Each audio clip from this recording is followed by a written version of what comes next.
Next week is my son's birthday, and I'd like to order a cake for 20 people, Emily said. Hearing this, I fell silent. 20 servings isn't a typical request, but she must have known I couldn't refuse. Understood, I muttered softly. Emily smirked unpleasantly, but I was determined to have the last laugh. I clenched my fists, resolute not to let her have her way. My name is Rothy. I'm a regular housewife who works part-time at a local supermarket. My only son, Nicholas, graduated from college and found a job at a nearby company. We are a happy family living together harmoniously. However, there's one unpleasant person at my part-time job, Emily. Emily's father, Christopher, is an executive at the supermarket. She transferred here from a different company about 2 years ago. Despite being a full-time employee hired mid-career, us part-timers, including me, have been here longer. From the beginning, Emily has been arrogant, ignoring advice and guidance. Both the staff and part-timers are at their wits' end. About a year ago, a part-timer named Rachel confronted her. Emily, even if your dad's an executive, you're just an employee here. We part-timers are your seniors. You should speak respectfully and listen to our advice. I thought Rachel was amazing for saying what no one else would. However, soon after, Rachel was transferred to a location too far for her to commute, forcing her to resign. Everyone thought it was Emily's doing, but nobody dared to say it out loud. Since then, no one has opposed her. The supermarket where I've worked for a long time is more than just a job. It's a cherished place where I belong. I often hang out with my part-time colleagues, and apart from Emily, we have good relationships. Then one day, as I continued to work, hoping for these happy days to last, something happened. Mom, I'm thinking of getting married, Nicholas announced. My husband Dylan and I were overjoyed. Truth be told, I always wanted a daughter to go shopping with, have tea with, and share a mother-daughter relationship. But after Nicholas, we weren't blessed with more children, so that dream remained unfulfilled. I hoped that by getting along with Nicholas's wife, I could build such a relationship. What's she like? I eagerly asked. Nicholas seemed happy. She's a very kind girl. Her parents seem well established, like she comes from a good family. I'm still a bit worried if I'm good enough for her. That's wonderful. I'm excited to meet her, I replied. Her name is Emily, Nicholas continued. He often talked about her, saying Emily this and Emily that. She apparently attends cooking classes and is good at cooking. She seems to like sweets too. Hearing Nicholas talk about her made me happy. A week after Nicholas's news on the weekend, she was coming over to meet us. She arranged it to match my day off. Not being as skilled in cooking to impress someone who excels at it, I ordered pizza and prepared a cake for that day. Dylan and I waited at home for Nicholas to bring her over. Then the long-awaited doorbell rang. She's here, I announced, feeling a mix of excitement and apprehension. I rushed from the living room to the front door. We're back. Emily, this is Mom, Nicholas said. As I turned to the woman beside him, I froze in shock. Nice to meet you, I'm Emily. Hi, Emily. Right before me stood Emily, the very source of my troubles at my part-time supermarket job. You know my mom? Nicholas asked. I had no idea Nicholas's mom was you. Emily seemed equally surprised. Come in for now, please, I said, still shaken, inviting them inside. Leaving me at the entrance, Nicholas led Emily to the living room. Hearing them talk with Dylan, I took a deep breath to calm myself. They had met at university. Emily is 2 years older than Nicholas. They were introduced by an acquaintance and reconnected about a year ago, eventually starting to date.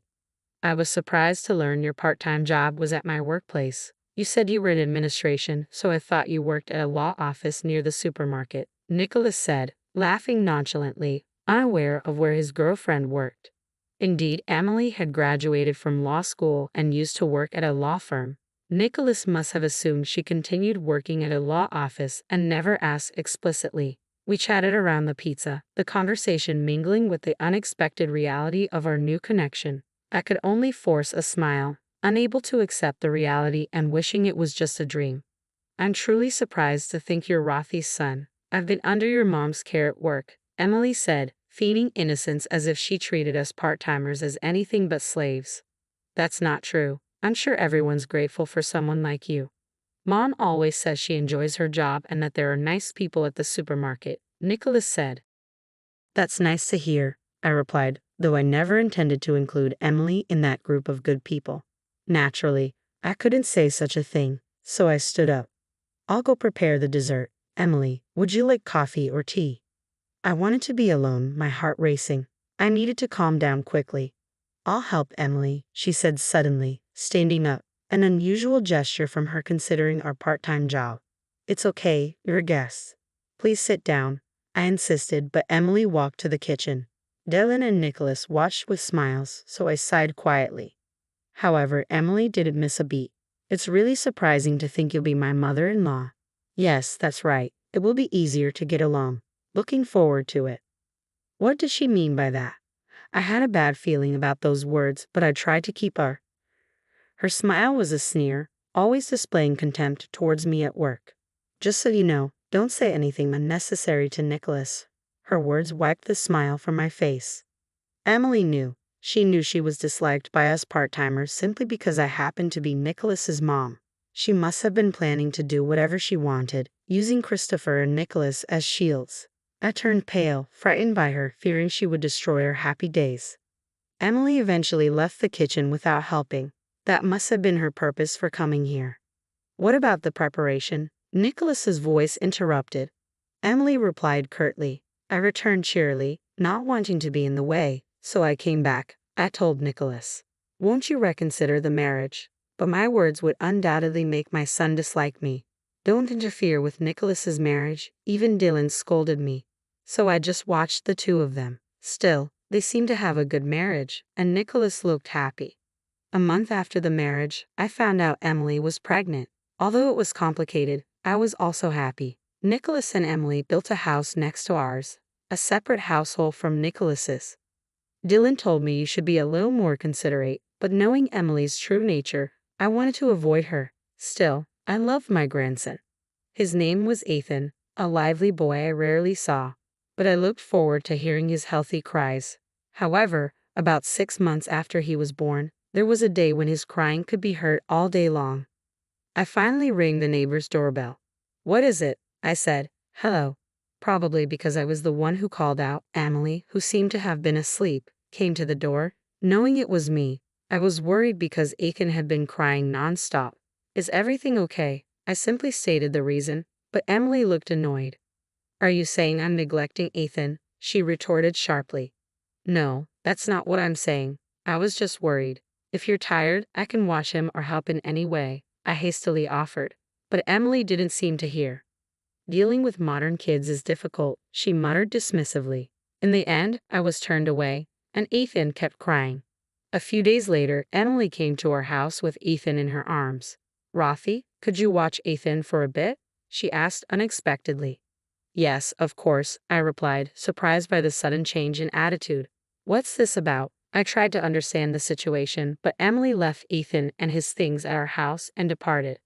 Oh, Ethan's here, Dylan noticed from the entrance, happily taking Ethan from my hands and heading to the living room. I followed Dylan, carrying Ethan's belongings.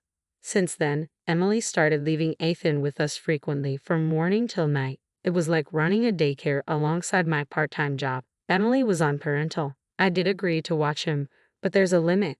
I talked to Dylan and Nicholas about it, but they don't seem to take it seriously. Eventually, I had to take time off work or ask Dylan to watch Ethan briefly so I could rush to and from work. However, interfering too much and upsetting Emily would be troublesome. Despite the difficulty, I enjoy and cherish my time with Ethan. Dylan also looks forward to Ethan's daily visits. Busy but happy, the three of us spent enjoyable times together. Half a year later, Ethan's first birthday was approaching, and I was pondering what to give him as his first present. In the past, birthdays meant inviting relatives for celebrations, but there was no invitation from Nicholas or Emily. They must be planning a modest family celebration. While looking at my phone and thinking this, I received a call. It's Emily. What could it be? I answered the phone suspiciously, as Emily usually didn't contact me. Hello, Rothy. As you probably know, next week is my son's birthday, so I'd like a cake for 20. People were surprised by this sudden request. I was at a loss for words. What do you mean? I managed to ask. Just what I said. We're inviting relatives for a celebration, so I'm asking for the cake. I plan to serve a meal, so I can't manage the cake too. Plus, I thought I'd give you a chance to show off. Aren't I kind? Emily's words filled my mind with question marks. We weren't even invited to the celebration, and a cake for 20 people is not something a regular person would request. Emily's relatives, aunts, and uncles will be among the about 20 guests. Surely my employer at the supermarket and Emily's father-in-law, Christopher, will be there too, I thought, trying to make sense of the situation. I already told Dad that you will make the cake. It's a chance to show your good side. Who knows? You might get promoted to a full-time position, Emily said mockingly. I don't aspire to be a full-time employee, I replied quietly. As a part-timer, I shouldn't worry so much, but I couldn't forget Rachel, who was driven to resign. I told myself I must avoid being pushed into quitting. Emily's words are like knowing I couldn't refuse, knowing she was exploiting my weakness. Cakes are easy. I'm more experienced in cooking, so I'll give advice, she said presumptuously, more than I had anticipated. Reluctantly, I agreed. All right, but with 20 people, maybe you should reconsider serving individual portions or using a large platter, I suggested. Ha! I'm the senior here. I'm not asking for advice. And what do you mean, okay? Can't you speak more respectfully? Emily retorted sharply. What kind of person is she? I held back my words, muttering quietly, understood. I could imagine Emily's smirking face on the other end of the phone, my frustration seeping through. She probably planned to ridicule me by presenting her perfect full course alongside my poor cake. But I wouldn't let that happen. I made a decision. Of course, Ethan was the star. I wanted to make his first birthday memorable, even though he wouldn't remember it. I started planning the cake design and went to a baking supply store for ingredients. Though I felt forced, I was also excited. Emily seemed annoyed by my amateur excitement. It won't amount to much. You should have asked me, the senior, for advice, she said when she came over to scoff. But I had no time for that. Later, Dylan and I were officially invited to the birthday. On the day, Dylan, with nothing else to do, left early for their house. It's too early, I said, but he was too excited. I sent him off with a smile and got up, ready to prepare. I muttered, checking the time, when the doorbell rang. Rothy, are you ready? Emily started entering without permission. She frowned upon seeing me relaxed. What, you were sitting? Where's the cake? I was about to start. Don't worry, I'll bring it on time, I assured her. It was only 8:00 a.m., 4 hours until everyone arrived, but Emily was shocked. An amateur can't make a cake for 20 people in 4 hours, she ranted. I've been preparing perfect dishes since 4:00 a.m. Don't ruin the event. Okay, I get it. It's Ethan's birthday. I wouldn't do that, I snapped back, making her frown even more. Just make sure to bring the cake by 12:00 p.m. She left, snorting. Was she bragging about finishing her part? I laughed at her frustration, doing nothing until the door closed. Then, I started. I brought the genoise from another room to the kitchen. A cake for 20 people can't be baked in a home oven, so I had borrowed a friend's oven to bake the large dough.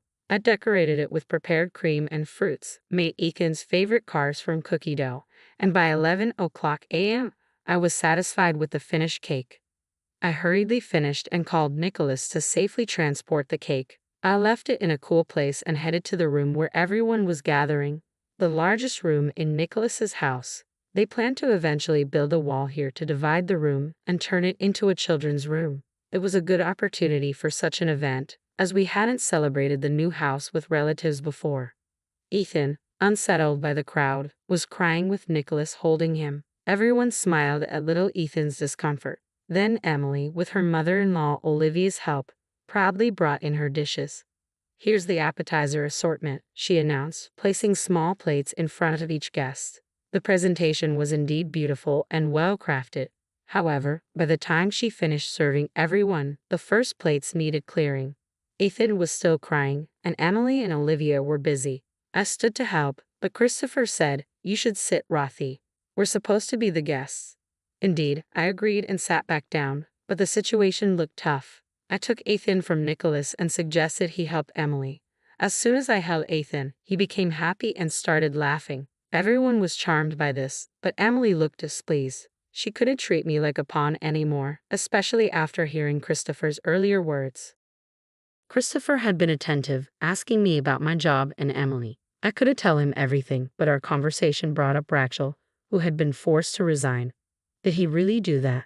He didn't seem like such a person.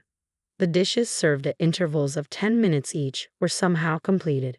But judging by the relatives' reactions, it didn't seem they were fully satisfied. No matter how confident Emily was in her cooking, she should have considered serving family-style dishes given the guests and situation. All the dishes are served. Did everyone enjoy them? Emily said this with a happy expression. It seemed she was the most. Olivia next to her hadn't eaten anything and looked distressed, which was pitiable. Rothy has made Ethan's cake. It's ready, right? Emily turned to me. Yes, I'll bring it, I replied. I asked Nicholas for help and brought in the large cake. Emily's nieces and nephews gathered around the big box. Dylan held Ethan, who didn't show interest yet, but the adults were curious about the large cake box. Here it is. Nicholas and I opened the box. Cheers erupted at the sight of the cake we revealed. The children's genuine reactions were delightful, and I couldn't help but smile. The relatives were impressed, asking, "Did you really make this?" They took pictures. However, Emily, in a voice that cut through the calm atmosphere, exclaimed loudly, "What? You said you'd make it, not buy it. I want a unique cake for Ethan." She must have been tired and hungry. Her anger peaked with everyone's positive response to my cake. I did make it. Lies, you weren't doing anything this morning. The genoise was already baked, and the decoration was ready, Emily insisted, surprised. Genoise. It's a type of sponge cake. I've always called it that. I smiled at Emily. Ha, Christopher laughed. Then Dylan explained, "Actually, my wife used to be a pastry chef. I couldn't bake a cake for 20 people in our oven, so I asked a friend to borrow theirs and baked it yesterday." When I said that, Emily's face fell. She must have been upset, her plans having gone awry. It was fun to bake such a large cake after a long time. Thank you for the opportunity, Emily. Now, let's take pictures with Ethan and the cake, and then we can all enjoy it, I suggested. Seeing everyone's the most gratifying part was seeing everyone smile. Ethan, influenced by everyone's joy, smiled too. The group photo captured Emily's stained face amid everyone else beaming, a moment worth cherishing without any malice. While everyone enjoyed the cake, I held Ethan, who happily ate his own cake made of yogurt cream and banana pancakes. After seeing off the relatives and cleaning up with Olivia, I finally had a moment to relax. "Ethan is really attached to you, Rothy," Olivia remarked, watching Ethan in my arms as we all took a coffee break. Nicholas responded, "She always looks after him." I noticed Emily's stunned expression, but before she could react, Christopher intervened. "What do you mean, always? Aren't you on parental leave?" Christopher's question caught Emily off guard. "Well, not always, just occasionally, like when I go to the hospital," Emily replied sheepishly. I gave a wry smile, unable to say anything. Nicholas realized his slip-up and looked uneasy. Christopher, noticing today's events and Emily's behavior, seemed contemplative. "Don't lie, tell the truth," he demanded. Emily murmured in a small voice, "I left him when I went out with friends." Christopher pressed further, "Is that all you burdened her with? You didn't know Rothy was a pastry chef, did you? Then why did you ask her to make such a big cake? Surely you were trying to be mean to her." Emily turned red and fell silent at Christopher's words, caught off guard. Nicholas was flustered. "Apologize to Rothy," he said firmly to Emily. Tears welled up in Emily's eyes as she looked at me and murmured softly, "I'm sorry." Christopher then politely bid farewell to Dylan and me. "I'm sorry for the trouble my daughter caused," he said. "It's all right, we understand you're busy, but please come to visit sometimes," we replied, seeing off their parents-in-law. Regarding Rachel, it seemed Christopher was not involved. Emily had persuaded the manager to transfer her after I inquired about it. Learning the truth, Christopher disciplined the manager and Emily had to resign at his behest. Christopher, angry at her for disgracing him, later visited the store where I worked to apologize. He indeed seems to be a responsible person. Since then, Emily has been respectful and no longer belittles people. She seems to genuinely care for Ethan. Nicholas, unaware of her previous coldness towards me, was disillusioned after learning everything. It was the first time he scolded Emily. Emily realized her mistakes and became much more subdued, as if she had changed as a person. She probably had been acting as she pleased, misusing Christopher's influence and thinking herself important. Being reprimanded by her father and husband at her age was a humbling experience. While I inwardly chuckled at this, I felt relieved. Looking at the photo from that day, I naturally continued my part-time job. There was no longer the needless burden of unexpectedly taking care of Ethan, so it didn't cause any issues with my shifts. I've been enjoying my time as usual, going out with my part-time colleagues. Emily's attitude has changed. She no longer behaves as before and has even asked me to teach her how to bake cakes. I was genuinely happy about this. While it's not the mother-daughter relationship I had dreamed of, I hope to gradually build a good relationship with my son's wife. I want us to become a family that celebrates and watches over Aiken's growth together.